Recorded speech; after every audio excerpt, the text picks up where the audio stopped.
जय श्री कृष्ण दोस्तों। क्या आपने कभी सोचा है कि श्री कृष्ण ने राधा से विवाह क्यों नहीं किया? आखिर इस अमर प्रेम कथा के पीछे कौन सा दिव्य रहस्य छिपा हुआ है? प्रेम क्या है? सिर्फ एक एहसास या उससे कहीं ऊंचा कोई सत्य? जब यह प्रेम स्वयं भगवान श्री कृष्ण का हो तब उसका स्वरूप कैसा होता है? आज हम आपको ले चलेंगे राधा कृष्ण के दिव्य प्रेम की उस अद्भुत यात्रा पर, जहाँ प्रेम आंसुओं से भी मुस्कुराता है और मुस्कान में भी वेदना छिपी होती है। यह कथा केवल एक प्रेम कहानी नहीं, बल्कि प्रेम से भी महान, विवाह से भी पवित्र एक दिव्य बंधन की कथा है। प्यारे भक्तों, आज हम श्री राधा और श्री कृष्ण की उस लीला का रहस्य सुनेंगे, जिसे जानकर आपका हृदय भक्ति रस में डूब जाएगा। लेकिन आपसे एक विनम्र प्रार्थना है, इस कथा को अधूरा न छोड़ें और राधा कृष्ण के अलौकिक प्रेम के साक्षी बनकर इसे अंत तक अवश्य सुनें। साथ ही कमेंट में जय श्री राधे कृष्ण अवश्य लिखें। तो आइए बिना किसी विलंब के आरंभ करते हैं इस दिव्य प्रेम की रहस्य की कथा, जो गोलोक से प्रारंभ होकर वृंदावन तक चलती है। दोस्तों, क्या आप जानते हैं कि प्रेम क्या है? कहा जाता है प्रेम एक भगवान भावना है, एक अदृश्य एहसास है। परंतु जब यह प्रेम स्वयं भगवान का हो तब इसका स्वरूप कैसा होता है, यह प्रश्न मन में गहराई से उतरता है। आज हम उस अमर कथा में प्रवेश करेंगे, जिसे सुनकर कभी आपके नेत्र नम हो उठेंगे, कभी हृदय खिल उठेगा और अंत में आप गहरी सांस लेकर सोच में डूब जाएंगे। यह कथा केवल प्रेम की नहीं, बल्कि प्रेम से भी महान, विवाह से भी पवित्र बंधन की है। यह कथा है राधा और श्री कृष्ण के। शास्त्रों में वर्णित है कि सृष्टि से पहले जब केवल परम ब्रह्म का ही अस्तित्व था, तब गोलोक धाम में राधा और श्री कृष्ण साथ निवास करते थे। वहीं श्री कृष्ण की एक और पत्नी थी विजा, और तीनों में अपार प्रेम, आदर, सम्मान था। एक दिन श्री कृष्ण विजा के साथ गोलोक के मनमोहक उपवनों में भ्रमण कर रहे थे। तभी वहां राधा का आगमन हुआ। प्रियतम को किसी और के साथ देखकर राधा का हृदय जलन और क्रोध से भर गया। इसी क्षण श्री कृष्ण का परम मित्र श्री दामा वहां पहुंचा और राधा को समझाने लगा कि प्रेम में ईर्ष्या का कोई स्थान नहीं होता। परंतु राधा का क्रोध शांत न हुआ और उन्होंने श्री दामा का अपमान कर दिया। यह देखकर दुखी होकर श्री दामा ने राधा को श्राप दिया कि उन्हें अपने प्रियतम से 100 वर्षों का विरह सहना पड़ेगा। वे दोनों पृथ्वी पर जन्म लेंगे और वहां उनका मिलन विवाह के रूप में नहीं हो सकेगा। यह श्राप सुनकर गोलोक में मौन छा गया। राधा के नेत्रों से अश्रुधारा बह निकली और श्री कृष्ण का हृदय व्याकुल हो उठा, परंतु श्राप को स्वीकार करना ही पड़ा। समय का चक्र घूमा और मथुरा में देवकी के गर्भ से श्री कृष्ण प्रकट हुए। वहीं बरसाना में वृषभानु और कीर्ति के घर राधा ने जन्म लिया। दो अलग स्थानों पर जन्म लेकर भी दोनों के हृदय में एक दूसरे की अधूरी तलाश रहती। जब कृष्ण को नंद यशोदा गोकुल लाए तो उनके मन में अजीब सी व्याकुलता रहने लगी, जैसे कोई अपना बिछुड़ गया। उसी प्रकार राधा भी यमुना किनारे जल भरते या गाय चराते समय मीठी बांसुरी की गूंज सुनती और विचलित हो जाती। होली का पर्व आया। गोकुल और बरसाना के बीच होली खेलने की परंपरा थी। कृष्ण सखाओं संग बरसाना पहुँचे और राधा सखियों संग उपस्थित हुई। जैसे ही राधा पर कृष्ण की दृष्टि पड़ी, समय थम गया। दोनों के नेत्रों में पहचान के आंसू झलक उठे, मानो अनंत काल से बिछुड़ा हुआ कोई अपना मिल गया हो। परंतु साथ ही उनके मन में श्री दामा के श्राप की पीड़ा भी जाग उठी। वृंदावन वह भूमि बनी जहाँ प्रेम अपने चरम रूप में प्रकट हुआ, जहाँ कृष्ण की बांसुरी की तान सुनकर केवल गोपियाँ बल्कि पशु पक्षी, वृक्ष लताएं, नदी और पर्वत भी मोहित हो जाते थे। रात्रि में चांदनी के नीचे यमुना का जल रजत सा चमकता और कृष्ण की बांसुरी की धुन पर राधा चुपके चुपके वृंदावन पहुंच जाती। वहाँ रासलीला होती जहाँ आत्मा परमात्मा से मिलती। जब राधा कृष्ण एक दूसरे की आंखों में देखते तो लगता पूरा ब्रह्मांड वहीं समा गया है। जब वे हंसते तो पुष्प भी मुस्कुरा उठते और जब प्रेम से वार्तालाप करते तो मानो हवाएं भी थम जाती। परंतु प्रत्येक रास के अंत में राधा को लौटना पड़ता और विरह की वेदना और गहरी हो जाती। वृंदावन में सबको उनके प्रेम का ज्ञान हो चुका था। गोप गोपियाँ, नंद, यशोदा, वृषभानु, कीर्ति सभी अवगत थे। तभी एक दिन नंद बाबा ने गंभीर होकर कृष्ण से कहा, बेटा, अब तुम्हारी आयु विवाह योग्य हो चुकी है, हमें तुम्हारे लिए उचित कन्या देखनी चाहिए। ये सुनकर कृष्ण ने कहा, पिताजी, मेरे लिए राधा के अलावा कोई नहीं। परंतु यशोदा मैया ने समझाया, कन्हैया, राधा का विवाह पहले ही आयान से तय हो चुका है, यह संभव नहीं है। इसी प्रकार बरसाना में भी वृषभानु ने राधा को समझाया, बेटी समाज के नियम हैं, तुम्हें उनका पालन करना होगा। राधा के नेत्रों से आंसू बह निकले और उन्होंने कहा, पिताजी, कृष्ण मेरे प्राण हैं, वे मेरी आत्मा का हिस्सा हैं। परिस्थिति जब असहनीय हो गई तो नंद, यशोदा और वृषभानु, कीर्ति सब मिलकर श्री कृष्ण को महान ज्योतिषी ऋषि गर्ग के पास ले गए। ऋषि गर्ग ने अपनी दिव्य दृष्टि से सब कुछ देख लिया और गंभीर स्वर में कहा, यह कोई साधारण बालक नहीं है, यह स्वयं नारायण का अवतार है। फिर ऋषि गर्ग ने राधा की ओर देखा और कहा, यह कोई साधारण बालिका भी नहीं है, यह भी स्वयं लक्ष्मी जी का अवतार है। यह सुनकर सबके चेहरे पर आश्चर्य के भाव आ गए। ऋषि गर्ग ने आगे कहा, राधा और कृष्ण का प्रेम सांसारिक प्रेम नहीं है, यह दिव्य और आध्यात्मिक प्रेम है। इनका मिलन विवाह के बंधन में नहीं बल्कि आत्मा के स्तर पर हुआ है। नंद बाबा ने आश्चर्य से पूछा, तो क्या ये दोनों विवाह नहीं कर सकते? ऋषि गर्ग ने सिर झुकाकर उत्तर दिया, नहीं, इन्हें गोलोक में हुए एक श्राप का फल भुगतना है। धरती पर इन्हें विरह झेलना होगा, परंतु यह विरह प्रेम के परमावस्था को प्रकट करने की लीला बनेगा।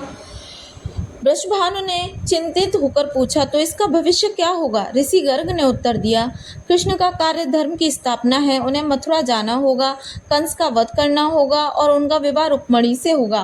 परंतु उनका प्रेम, उनका हृदय सदा राधा के लिए ही धड़कता रहेगा। कीर्ति माता ने कहा, और राधा? ऋषि गर्ग ने कहा, उनका विवाह आयान से होगा, परंतु उनका मन सदैव कृष्ण में ही स्थिर रहेगा और यह प्रेम समय के साथ और गहरा होता जाएगा। यही कारण था कि जब इंद्र का घमंड चूर करने के लिए श्री कृष्ण ने अपनी छोटी उंगली पर गोवर्धन पर्वत 7 दिन और 7 रात उठाए रखा, तब सभी ब्रजवासी उस पर्वत के नीचे सुरक्षित थे और राधा उन्हीं की ओर निहारती रहीं। उन्हें एहसास हुआ कि उनका प्रियतम कोई साधारण मानव नहीं है बल्कि स्वयं भगवान है।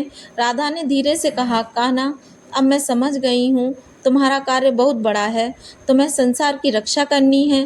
कृष्ण की आंखें भर आईं और उन्होंने कहा, राधे, मेरा सबसे बड़ा दुख यही है कि मैं तुमसे विवाह नहीं कर सकता, पर यह जान लो कि मैं तुम्हारे बिना अधूरा हूँ। राधा के बिना कृष्ण का कोई अस्तित्व नहीं है। राधा मुस्कुराई और बोली, कान्हा, प्रेम केवल विवाह में नहीं बांधता, हमारा प्रेम आत्मा का है, यह इससे कहीं महान है। परंतु वह दिन भी आएगा जिसका भय सबके मन में था। अक्रूर श्री कृष्ण को मथुरा ले जाने आए सारे ब्रजवासी रो रहे थे। नंद और यशोदा की आंखें आंसुओं से भरी थीं, पर सबसे अधिक पीड़ा राधा को हो रही थी। कृष्ण ने राधा से अकेले मिलने की इच्छा जताई और यमुना किनारे उसी स्थान पर पहुँचे जहाँ वे पहली बार मिले थे। वहाँ खड़े होकर कृष्ण ने राधा से कहा, राधे, मैं जा रहा हूँ, पता नहीं कब लौट पाऊँगा। राधा ने उनके हाथ अपने हाथों में लेकर कहा, कान्हा, जाना तो तुम्हारा धर्म है, पर एक वादा करो, तुम मुझे कभी नहीं भूलोगे। कृष्ण ने भर्राए स्वर में कहा, राधे, भला मैं तुम्हें कैसे भूल सकता हूँ? तुम मेरी सांसों में बसी हो, मेरी धड़कनों में हो।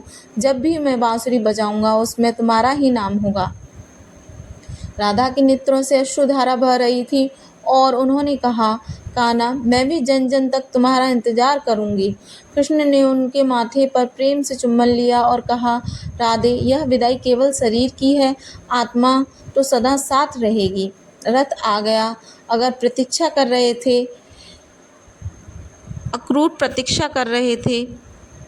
कृष्ण रथ पर बैठे पीछे मुड़कर राधा को देख वहां खड़े हाथ हिला रहे थे और रथ धीरे धीरे ब्रजभूमि से दूर होता चला गया। कृष्ण के नेत्र भीग गए, क्योंकि वे जानते थे कि यह अंतिम विदाई है। मथुरा पहुंचकर कृष्ण ने कंस का वध किया, उग्रसेन की गद्दी पर बिठाया, परंतु उनका हृदय सदैव राधा की याद में डूबता रहा। रात में जब अकेले होते तो बांसुरी बजाते और मन ही मन पुकारते, राधे, कहाँ हो तुम?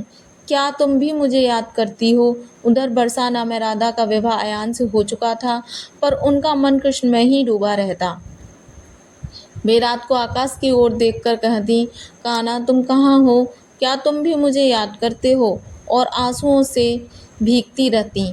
इसी बीच कृष्ण के पास विद्रव की राजकुमारी रुक्मिणी का पत्र आया, जिसमें लिखा था, हे कृष्ण, मैंने आपकी वीरता और करुणा के बारे में सुना है। मैं आपसे विवाह करना चाहती हूँ, पर मेरे भाई ने मेरा विवाह शिशुपाल से तय कर दिया है।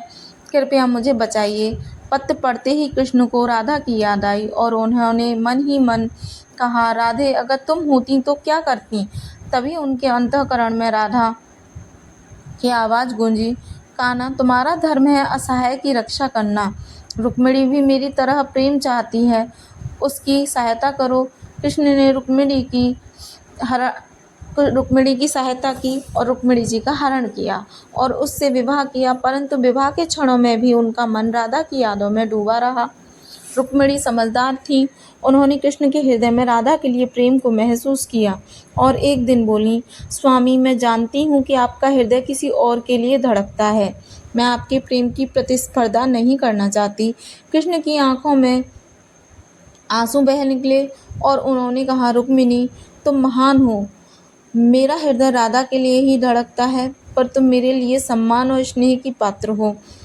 कालक्रम में काल्यवन के आक्रमण के कारण कृष्ण को मथुरा छोड़कर द्वारका जाना पड़ा, परंतु जहाँ भी वे रहे, उनका हृदय सदैव राधा के साथ ही बंधा रहा। द्वारका पहुंचकर कृष्ण ने एक भव्य नगरी बसाई। अनेक रानियां उनकी पत्नियां बनी। सत्यभामा, जामवंती और अन्य राजकुमारियां उनके जीवन में आईं, परंतु महलों की वैभवशाली दीवारों, अनगिनत सेवकों और असीम संपदा के बीच भी कृष्ण का हृदय सदैव राधा की स्मृतियों में ही डूबा रहता था। रात्रि के निस्तंभ क्षणों में जब सब सो जाते, तब वे समुद्र तट पर जाकर बांसुरी बजाते और भाव विभोर होकर कहते, राधे, यहाँ सब कुछ है, धन, वैभव, रानियाँ, लेकिन तुम्हारे बिना यह सब शून्य है। तुम्हारे बिना मैं अधूरा हूँ। द्वारिका की रानियां कृष्ण के इस वेदना को समझती थीं। वे जानती थीं कि कृष्ण का सच्चा और शाश्वत प्रेम केवल राधा से है, इसीलिए कभी उन्होंने इसकी शिकायत नहीं की। समय बीता और जब कुरुक्षेत्र के रण क्षेत्र में अर्जुन ने शस्त्र रख दिए और युद्ध से विमुख होना चाहा, तब कृष्ण ने उसे धर्म का उपदेश देने का निश्चय किया। उस समय भी उनके मन में राधा की स्मृति थी। राधे, तुम ही ने कहा था कि मेरा कार्य धर्म की स्थापना है और आज वही क्षण उपस्थित है। तब उन्होंने गीता के रूप में सत्य का अमृत दिया। हे अर्जुन, कर्म करना तेरा अधिकार है, फल की चिंता मत कर। यही उनके अपने जीवन का भी सिद्धांत था। उन्होंने अपना कर्तव्य निभाया, भले ही उसके लिए उन्हें राधा से दूर रहना पड़ा। युद्ध के बीच एक रात जब वे एकांत में बैठे थे, तो लगा मानो राधा स्वयं आकर उनके पास बैठ गई हों। कहना, तुम्हारा यह कार्य धर्म के लिए है, मैं सदा तुम्हारे साथ हूँ। कृष्ण की आंखों से आंसुओं की धारा बह निकली और वे पुकार उठे, राधे, क्या तुम सच में आई हो या यह मेरा भ्रम है? तब मधुर स्वर गूंजा, कान्हा, प्रेम कभी भ्रम नहीं होता। मैं तुम्हारे दिल में हूँ, तुम्हारे हर सांस में हूँ। युद्ध समाप्त हुआ, पर एक दिन कृष्ण का हृदय अत्यंत व्याकुल हो उठा और उन्होंने निश्चय किया कि वे एक बार फिर वृंदावन जाकर राधा से मिलें। गुप्त रूप से वे द्वारका से निकले और जब ब्रजभूमि पहुँचे तो सब कुछ बदला हुआ था। गली, यमुना किनारा, घर द्वार सब बूढ़ा और जर्जर हो चुका था। उन्होंने एक वृद्ध गोपी से पूछा, माता राधा कहाँ है? वृद्ध गोपी ने पहचान लिया और अश्रुपूर्ण नेत्रों से कहा, कन्हैया, राधा अब इस लोक में नहीं है। वह तुम्हारा इंतजार करते करते यमुना किनारे प्राण त्याग चुकी हैं। उसके अंतिम शब्द थे, कान्हा, मैं आ रही हूँ। यह सुनकर कृष्ण का हृदय चीर गया। वे यमुना के उसी किनारे बैठ गए जहाँ राधा ने प्राण त्यागे थे और रात भर अश्रुधारा बहते रहे। आधी रात को अचानक एक दिव्य प्रकाश फैला और एक मधुर स्वर गूंजा। कृष्ण ने नेत्र उठाए तो देखा राधा उनके सम्मुख खड़ी थीं, किंतु यह राधा दिव्य आभा से ओतप्रोत अलौकिक स्वरूप में थीं। कृष्ण की आवाज़ भर्रा गई, राधे, सचमुच तुम हो? राधे ने मुस्कुराकर कहा, हाँ कान्हा, मैं ही हूँ। मैं तुम्हारा इंतजार कर रही थी, पर शरीर नश्वर था। उसे त्याग कर मैं अपने मूल स्वरूप में लौट आई हूँ। अब मैं गोलोक में तुम्हारी प्रतीक्षा करूँगी। कृष्ण व्याकुल हो उठे, राधे, मैं भी तुम्हारे साथ चलना चाहता हूँ। राधा ने गंभीर स्वर में कहा, नहीं कान्हा, अभी तुम्हारी लीला अधूरी है। तुम्हें यदुवंश का अंत देखना है। जब समय आएगा तब तुम भी गोलोक लौट आना। प्रेम में समय का कोई बंधन नहीं है। धीरे धीरे राधा का दिव्य स्वरूप विलीन होने लगा और जाते जाते वह केवल यही वाक्य छोड़ गई, कान्हा, याद रखना, राधा के बिना कृष्ण अधूरे हैं और कृष्ण के बिना राधा अधूरी है। हमारा प्रेम अनंत है, सनातन है। कृष्ण वहीं बैठे रहे, उनकी आंखों से अश्रुधारा बहती रहीं और समुद्र की लहरों की तरह उनके हृदय में राधा की अमर स्मृतियां उमड़ती घुमड़ती रहीं। कृष्ण ने हाथ बढ़ाया, पर राधा धुंधली होती हुई एक दिव्य आभा में विलीन हो गई। बस उनकी मधुर वाणी हवा में गूंजती रही, राधे कृष्ण, राधे कृष्ण। यदुवंश का अंत आ चुका था और कृष्ण जानते थे कि अब उनकी लीला पूर्ण होने का समय आ गया है। मन की छाया में शांत भाव से बैठकर वे ध्यान में लीन हो गए। राधे, अब मैं आ रहा हूँ, इंतजार खत्म। तभी व्याध जरासंध के तीर ने उनके पैर को भेद दिया।